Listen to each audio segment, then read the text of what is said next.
programa Perfil, tem várias obras pela cidade, espalhadas pela cidade de São José. Com certeza você já conhece uma delas. Eu estou falando do artista plástico Plínio Westphal Verani. Plínio, muito obrigada por nos receber aqui no teu ateliê em Santa Teresa. Imagina, é um prazer, Lisandra. Prazer. Bom, e antes de nós falarmos dessas obras que estão tão conhecidas dos josefenses, eu gostaria de saber um pouquinho da tua história.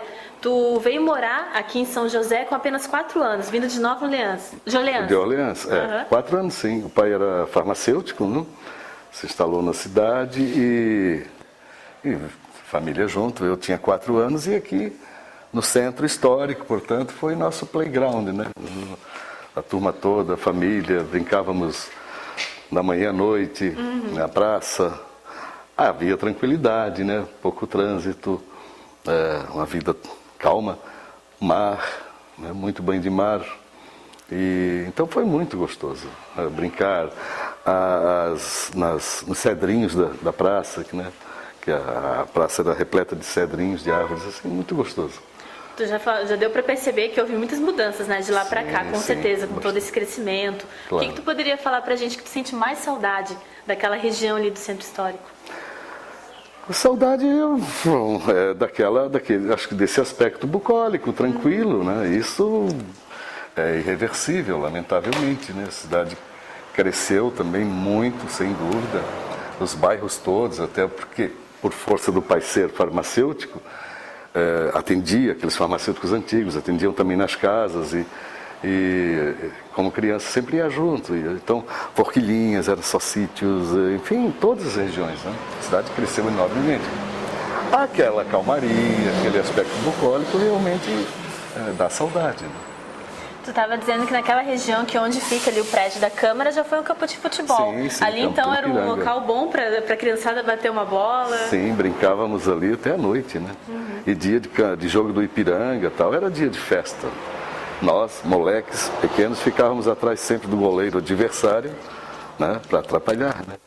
Então era muito gostoso. Todos os domingos que tinha jogo era uma festa, realmente. Multidão ao redor da praça. Às vezes a bola caía lá no mar, para o jogo, alguém vai buscar a bola, mas foi inesquecível, né? Muito, muito, muito bom aquele período todo, né? E na tua adolescência, Plínio, naquela região ali também, foi ali que tu descobriu esse teu gosto pela arte, a escultura? Na verdade, claro, adolescência também por ali, sempre no centro de artes. As coisas típicas de adolescência, clubinho, turma de bicicleta, serenatas, namoricos, né? Mas a arte em si, quer dizer, esse caminho, essa sinalização dessa direção, isso eu senti, começou pequeno já. O desenho surgiu na minha vida assim muito cedo, né? A ânsia, o afã de desenhar e tal. E, enfim, desenho e a música, que foram as duas coisas, né, que surgiram desde cedo. Por isso, muita serenata também, né? Fazia muita serenata? Muita serenata. Nossa, anos a fio. E até me sinto privilegiado que acabei pegando diversos grupos de serenatas, né? Dos mais antigos, aqueles com violinos, bandolim, violão. Até depois só violão e cantorias, né? Diversos grupos. 12 para 13 anos eu já comecei, né, fazendo serenata e desenhando, brincando sempre com arte, né? Brincando. Desenhava, mexia com barro. Tu não imaginava que ia ser o teu ofício, né? Não, porque não que o chamado, esse caminho fosse intenso, ou fosse total, o comprometimento, né? Sim. Mas é algo que a gente não tem controle, chega numa certa altura. Eu sinto meio assim, não é uma coisa que se escolhe. A gente acaba sendo escolhido, né? É aquele caminho e não há outro, né? Houve os momentos, puxa, fazer medicina, ou coisa assim, por força também de o pai ser farmacêutico. Claro. Ou, como fui coroinha também, 7 anos na igreja, você é padre, né? Ser músico. Isso, música aliás, até o ingresso para a Escola de Belas Artes, eu ainda estive, né, em uma certa dúvida de fazer composição em regência ou fazer o bacharelado em artes plásticas, no caso, né? Acabou vencendo a plásticas, né? Mas a música, imagina, nunca parou também, né? Até porque elas andam muito juntas, né? As Todas duas são as linguagens inspirações, artísticas, né? sim. É uma forma de se expressar. Aliás, o que eu acabei fazendo antes de Belas Artes foi matemática.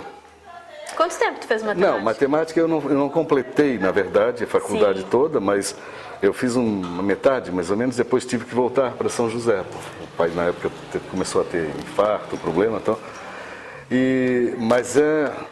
E também porque eu precisava aguardar mais um tempo para poder ir para fora, né? Curitiba, ou coisa assim. Ou Porto Alegre, estive lá também para olhar. E a matemática justamente porque são as duas linguagens que eu acredito universais. Universais. A matemática enquanto essência, enquanto ordem, organização do todo o sistema, de tudo.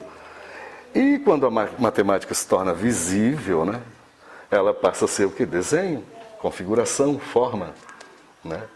Então tinha a ver, e por isso que eu acabei indo na direção das duas. A música, o que é? Matemática poetizada, né? E formatada, ou seja, configurada, portanto, desenho. Matemática poetizada e desenhada. Música. E também a musicalidade presente, o que é uma questão essencial das artes. O ritmo, a dinâmica, todos esses elementos, né, que são essencialmente matemáticos. Poderia dar um exemplo na prática para quem nos assiste poder entender melhor essa questão que você está colocando? Bom, tem as questões do número de ouro, que são relações, razões, uma razão matemática, por exemplo, agradável aos olhos.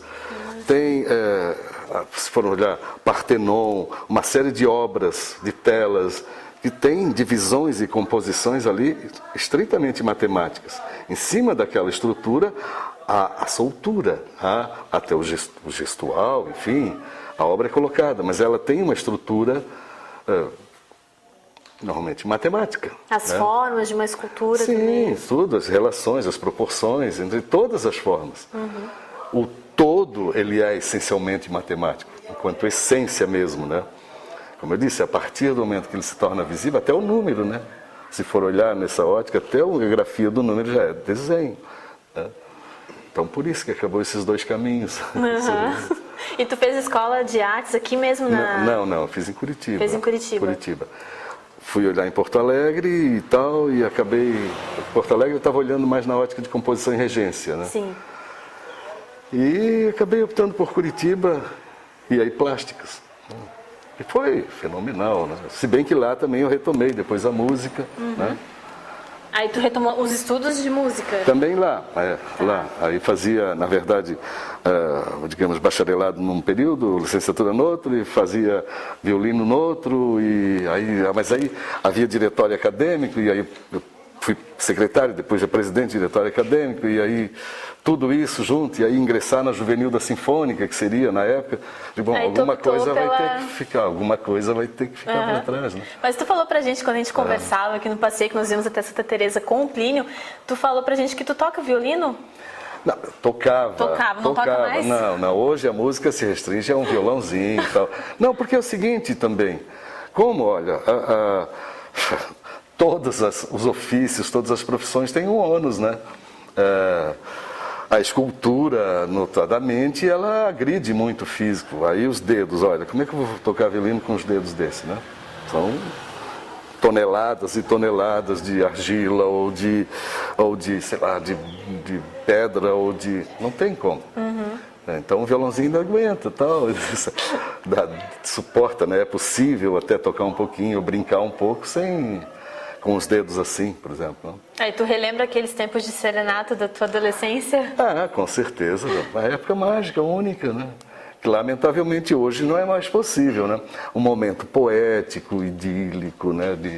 A gente ia às casas, as pessoas curtiam.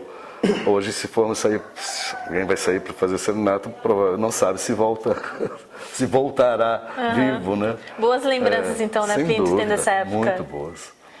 Nossa, o palco todo, a cidade, é no coração de forma indelével, né? Quer dizer, marcou para sempre meu mundo, meu universo. Ali me fiz, ali me construí, ali sonhei, ali chorei, ali brinquei, os amigos todos. Então, isso. E de uma forma agradabilíssima, né?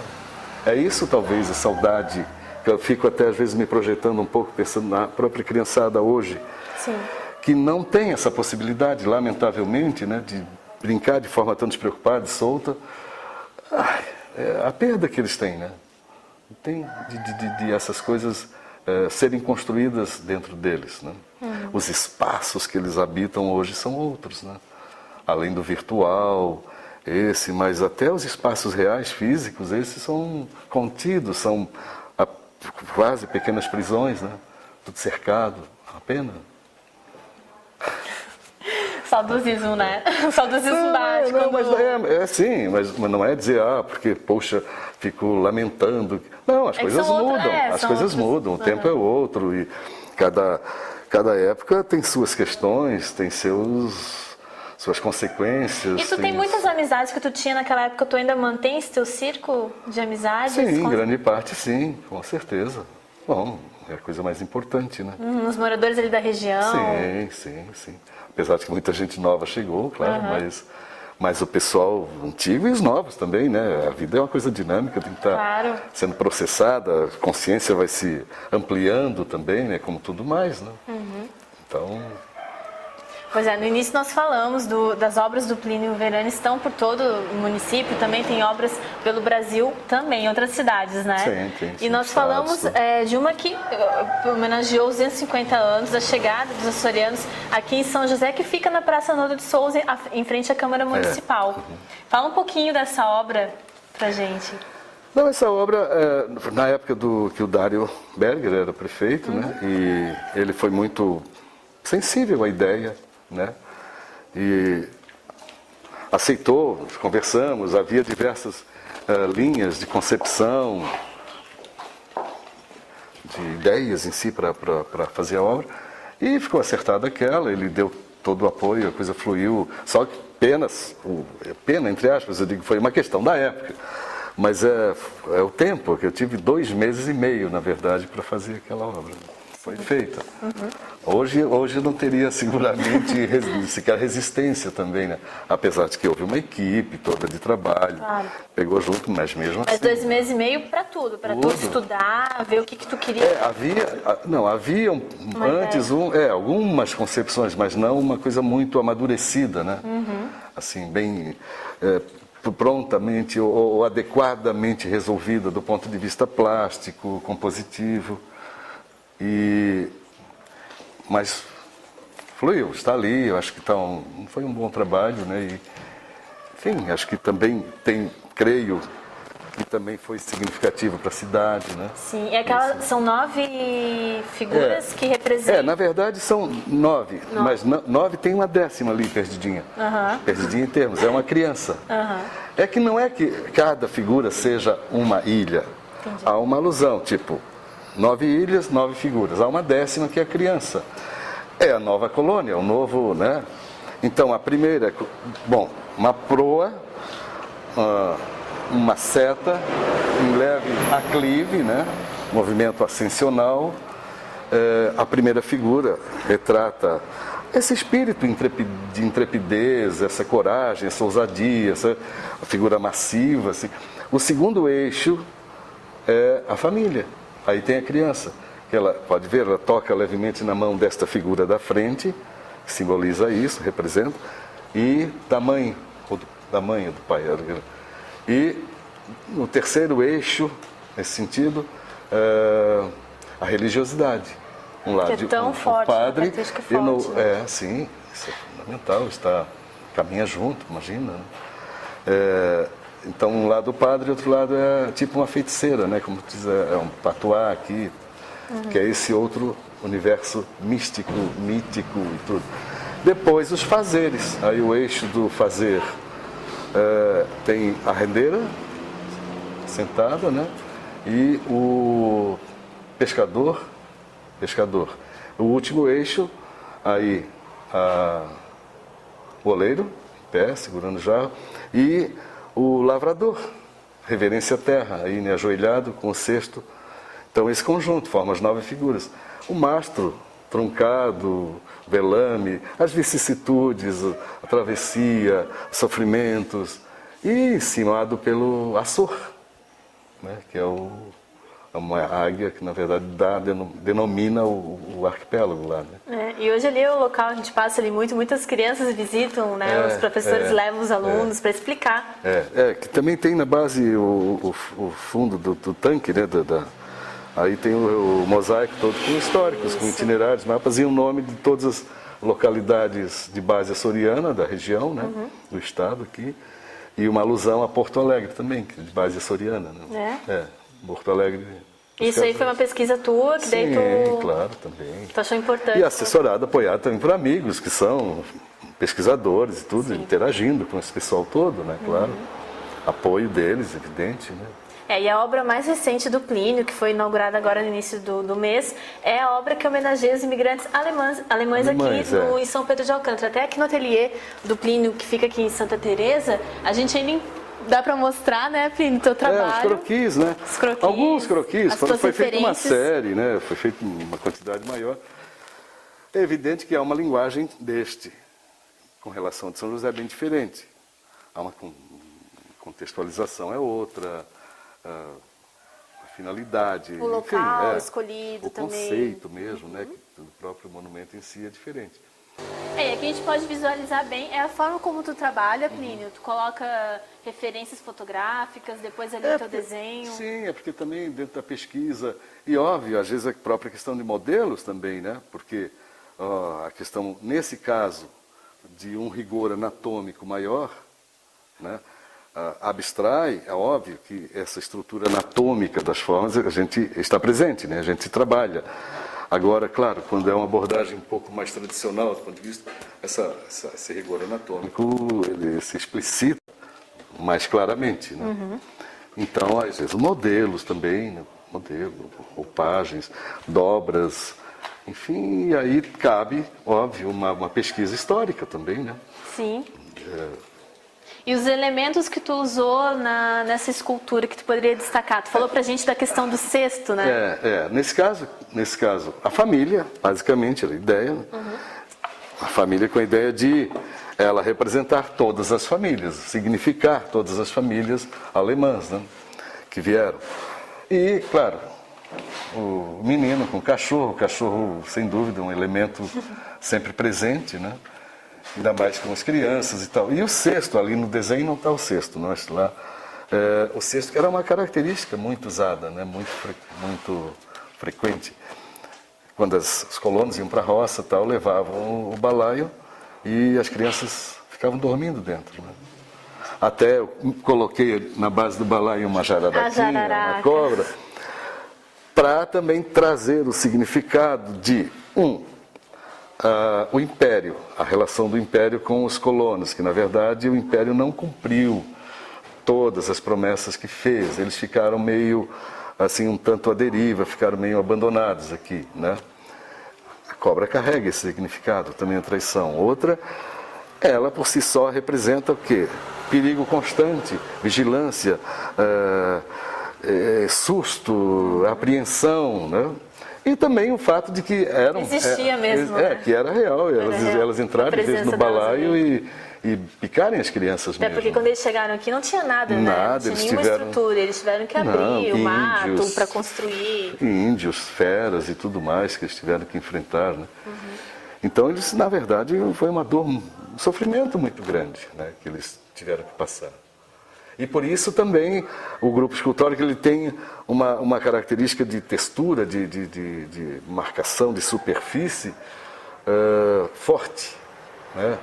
Eu não optei por ficar fazendo lisos, as superfícies muito lisas, justamente porque a superfície mais texturada ela carrega mais, ela explicita, ela significa mais essa... No meu enfoque, ela passa mais essa ideia de dor e de sofrimento. É como as rugas, né? Num rosto, uma peça, eu me lembro, uma alusão a Giacometti e a outros, né? Escultores, por exemplo, que essas superfícies são retalhadas, são sofridas, né? Então, acho que foi por aí nessa escultura. E nós temos a oportunidade também de ver uma obra que está sendo feita pelo Plínio, que é do maestro Acácio. Essa na linha de bustos, Acácio Santana. Acácio Santana, que foi o autor do hino, do né? hino de São José. Do hino de São José. Foi um músico, né? Sem dúvida que dedicou sua vida inteira à música, à criação. É um grande nome da música catarinense, sem dúvida. E aqui está sendo feito o busto, está em andamento ainda, né? Para depois, aí ou vai para bronze, ou vai para outro material, aí são aspectos técnicos, né, posteriores. Né? E aqui novamente tu usa referências, Sim, né? nesse caso sim, porque é um personagem, né, uma personalidade, e há toda essa questão, o compromisso da expressão e da semelhança e da correção, obviamente, anatômica. Então, não pode ser um bonecão, né? Quer dizer, tem que buscar, e por isso que está em processo, e vai um tempo ainda. A questão das luzes, das diversas direções, enfim, até que pessoas que o conheceram, eu tive o prazer de conhecer, mas pouco, assim, né? Sim. Mas aqui, ele era natural, aqui de São Pedro, né? Muita gente cantou nos corais com ele, né? Então aí trazer, fazer as provas também, nesse caso, né? Esse tipo de peça, Sim. Tem que ter isso tudo, né? Todo esse cuidado, então, Todo né? esse cuidado, sem dúvida. E quanto tempo tu já está trabalhando em cima dessa? Não, esse devagarzinho, não está sendo direto. Está aí, na verdade, sei lá, 2 a 3 meses também, mas volta e meia, uma pegadinha. Né? É isso que eu ia te perguntar. Como é que é esse teu tempo de produção, Plínio? Há uma concepção, ou há uma energia, há uma vontade né? De fazer, explicitar. Há um rompante. Em função do que se sente ou do que se pretende. Depois há a necessidade de vazio. Isso é quase invariável. Mesmo que uma obra, ou seja uma pintura livre, solta, ou uma escultura, digamos, de livre, né? Há uma abordagem e depois é o vazio que tem que ser colocado. Para, na retomada, outro olhar, uma percepção diferente. Então, é assim, o ideal, portanto, é que não seja feito, as coisas não sejam feitas às pressas. Sim. Porque esse tempo de maturação, ele é fundamental para boa solução. Né? Isso não é muito comum acontecer e não é fácil, porque, em geral, quando há encomendas, nessa vertente de encomendas, normalmente elas pressionam um pouco o tempo, mas não é bom. Aí como é que tu trabalha? Quando tu tem uma encomenda e tu vê que o tempo não... Aí é um exercício de foco total, pleno, absoluto e nada mais. E até que ela fique pronta, buscar esses pequenos espaços vazios, esse distanciamento perceptivo, na verdade, de forma diferente. Eles são lapsos menores, mais rápidos, mas aí é uma coisa de tem que resolver. Essa pressão é boa por um lado, mas perigosa por outro, né? Porque pode comprometer resultados. Resultado em função do que se sente, do que se quer, do que se busca, né? Então, puxa vida, sente que ali poderia amadurecer mais, poderia... Enfim, e aí, se não há tempo para isso, de perceber, né? Que é uma questão de olhar. E por vezes, se a gente fica olhando, não para, a gente não percebe mais as nuances, as sutilezas, as diferenças. É preciso, como disse, olhar depois com luz de um jeito, luz de outro. Ou mesmo um quadro com, sabe, variações de forma, compositivas, vira, bota de ponta cabeça, olha de longe. E ele vai sendo processado dessa forma. Né? A gente tem aqui um mural, que ainda está em branco, vai receber logo vai começar a pintura. É uma pintura. Já existe um esboço e tal, que vai ser também sim, família, mãe com filhos, crianças, mas uma linguagem bem solta, uma linguagem de sketch, né, assim, de esboço, meio aquarelada, uma coisa leve. Né? Um esboço, mas, enfim, daqui a pouco, a hora que a tinta ela existir e falar em cima daquele branco, as cores, aí as coisas vão se alterando também, né? Fechando a composição cromática, linear, há uma descoberta aqui, ali, sente-se necessidade de um alongamento de uma linha, em função do fechamento de... Porque independente É como se fosse uma obra aberta, né? Vai transformando ela até... E independente de o que quer que seja, é uma entidade plástica, né? Não é uma mulher desenhada, né? É um painel plástico com desenhos e tal, e tem que prescindir, tirar a ideia de mulher, ou do conteúdo, né? Ou do tema. Sim. Mas buscar também enxergar como uma realidade plástica, fechada compositivamente, ou seja, bem composta. Uma obra bem composta, as pessoas sentem, todo mundo olha, nós admiramos e ficamos olhando e dizendo, meu Deus, né? Que coisa fantástica, tal. Cada um parece que se olhar, mexer né? em alguma coisinha vai ser inadequado, tal. Claro, é uma busca, é uma luta sempre para isso, né? Chegar numa boa solução. E isso é um processo para sempre, ad infinitum, né? Treinar, domínio, como eu disse, o domínio de ofício, incorporar. Por quê? Porque aí a gente não tem que ficar usando subterfúgios, né?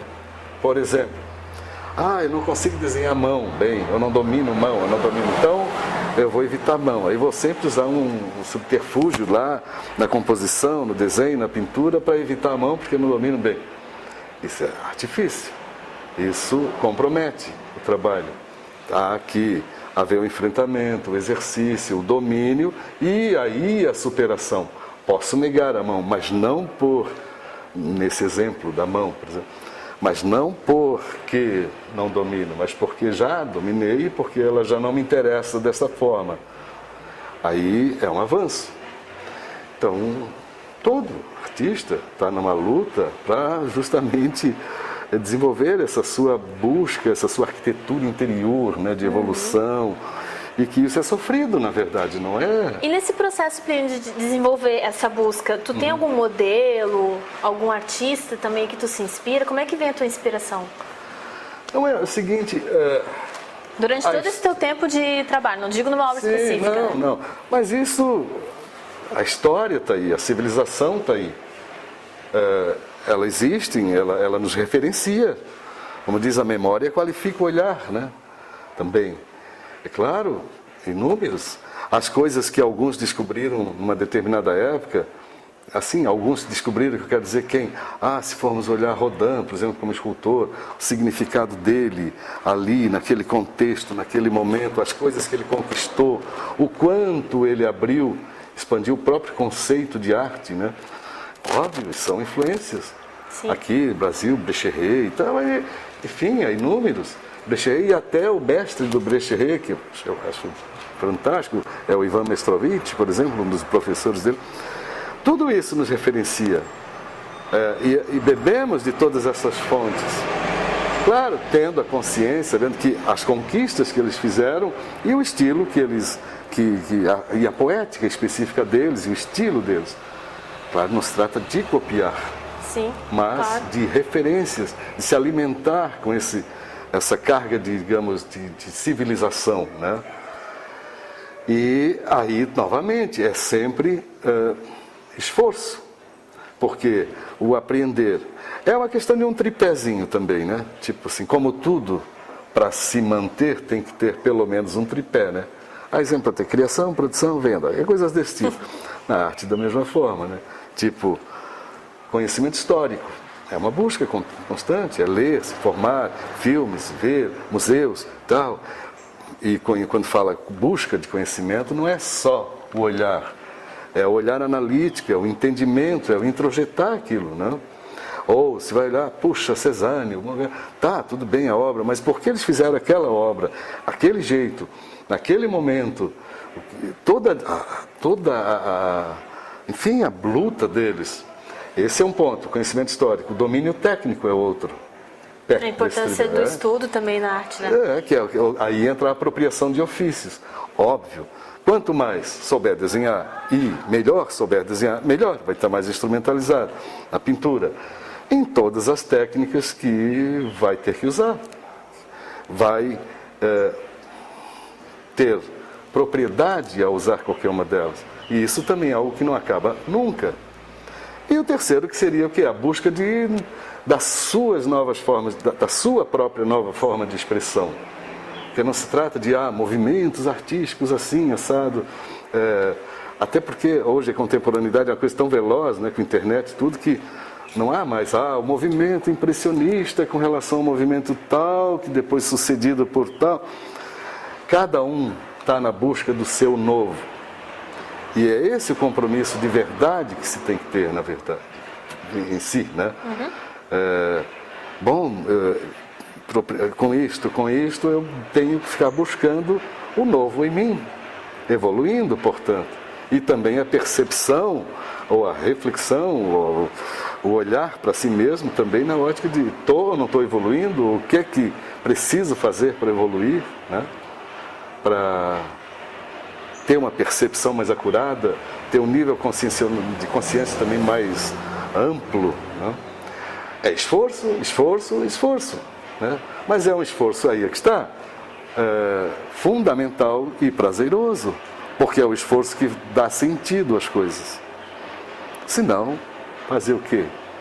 Ficar parados? E o Plínio, falar em ficar parado, né? O Plínio está com um projeto junto com outros amigos, outros artistas, que é para dar uma mexida, né? Chamar as pessoas para também participar, para ensinar e aprender um pouco dessa arte, que são galpões que vocês vão transformar em escolas de artes. Sim, Centro de Artes e Ofícios. Né? E tem um que está para ficar pronto já, né? O primeiro já está, em 20, 30 dias deve acontecer até a entrega, a inauguração. E a ideia é exatamente essa, um centro de artes e ensino, de artes e ofícios para jovens, o pessoal daqui, de próprio São Pedro, da região, ter acesso a, uma linha de como se fosse um ateliê aberto, mas com orientação, né? Desenho, pintura, escultura, modelagem, iniciação, fundição em bronze. Depois, no momento seguinte, está nessa fase inicial agora, dessa etapa, né? E depois a escultura em pedra, aí os ofícios relacionados à escultura em pedra, quer dizer, ferraria, né? Enfim, cantaria e as diversas técnicas relacionadas. Depois a de madeira, os polímeros. Ou seja, esse leque, né, de atividades, de ofícios, a gente trabalhar, porque muitas vezes a pessoa vem, o jovem, vai ser artista, tal. Bom, se não vai ser artista ou não vai se dedicar à arte, mas ele pode aprender um ofício e desse ofício viver. E, queira ou não queira, quanto mais ele souber de uma atividade, dominá-la, ele também vai estar instrumentalizado para, num momento ou no outro, sabe, aquele sopro da arte, aquele outro aspecto de cunho mais espiritual da arte, possa também pegá-lo, né? Ou ele exercitar isso. Então, isso é uma realidade já, né? Já está acontecendo, e daqui a uns 30 dias acho que as atividades de fato aí vão começar acontecer. É um sonho bem antigo, né? Você falou lá na década de 80 já tinha essa ideia. Tanto é que quando eu voltei de Curitiba em 81, na época, 81, a providência foi criar uma escola. E aconteceu durante um ano e pouco. Eu me precipitei, né? Na época fechei de uma forma um tanto prematura, mas foi marcante. Era que funcionava na frente do hoje Maré Alta, na época não havia Maré Alta ainda. Mas ali era um casarão, havia aulas de escultura, cerâmica, pintura, música, tecelagem, violão popular, violão clássico, fotografia, serigrafia, diversos colegas, artistas consagrados, aí, tudo que, né, cada um orientava uma atividade dessa. Foi muito marcante. Então hoje é uma retomada, de certa forma, daquilo, né? Até porque, lamentavelmente, depois de São José também não surgiu centros de ensino e desenvolvimento de potencialidades, né? Enfim, mas Plínio, as tuas obras, elas estão expostas numa galeria ao ar livre, né? A gente pode falar em espaços públicos, em praças, né? Como é que é pra ti essa experiência, assim, de tu saber que as pessoas estão tão próximas das tuas obras, no dia a dia delas, elas estão sempre visualizando, passando por ela? Bom, eu fico feliz, e ficaria mais feliz ainda sabendo que a obra em si, ou que essas obras fazem bem essas pessoas, né? As pessoas em geral, que tenham, sei lá, uma função ou um efeito de passar alguma coisa boa, né? Acho que é isso. Mais que cumprir uma função, nesse caso das encomendas, uma função enfim, de entrega de um trabalho encomendado. Uma homenagem, uma honraria para essa pessoa. Que as pessoas curtam, que gostam, quer dizer, espero e me sentiria muito mais feliz sabendo, né, que elas gostam. A busca é essa, né, também, o eu gostar, o eu trabalhar isso dentro de mim, isso ser verdadeiro em mim, para que tenha também essa consequência de verdade para fora, né? E se alguém sente isso, maravilhoso, né? Certo. Hoje o programa Perfil, ele conversou, ele veio até o ateliê do artista plástico Plínio Verani aqui em Santa Teresa, e eu gostaria de deixar uma pergunta para ele que eu fiquei curiosa, confesso. Plínio, tu passou a tua infância no centro histórico, a tua adolescência, a tua vida naquela região ali. Como é que agora para ti? Tu imaginava que tu teria um monumento daquele na praça, num local tão importante? Como é que é para ti isso? Nunca me passou, nossa. Isso para mim é honra, me sinto honrado, assim, me sinto gratificado, envaidecido um pouco também, não posso deixar de dizer, porque nunca me passou, né? Então, é algo que está ali, é algo que fica agora, que marca também a infância, tende a marcar a infância de tantas outras pessoas. Naquele local que tu jogou futebol com teus amigos, tem ali uma obra tua. Não, é muito fantástico, é algo que eu nem sequer pensava antes, né? Mas muito caro ao coração, com certeza. Né? Plínio, a gente agradece ter nos recebido aqui no teu ateliê, no teu espaço de trabalho e dessa conversa, essa entrevista. Obrigado, eu que fico realmente agradecido e reitero o convite também de irem eventualmente lá no Centro de Artes e Ofícios. Tá certo, a gente vai deixar aqui o telefone para quem quiser mais informações sobre como é que vai funcionar, se tiver interesse também em participar dessas oficinas, tá? Certo. Muito obrigada. Obrigado. O programa Perfil hoje entrevistou o artista plástico Plínio Verani e no próximo programa um novo convidado, uma nova história de vida.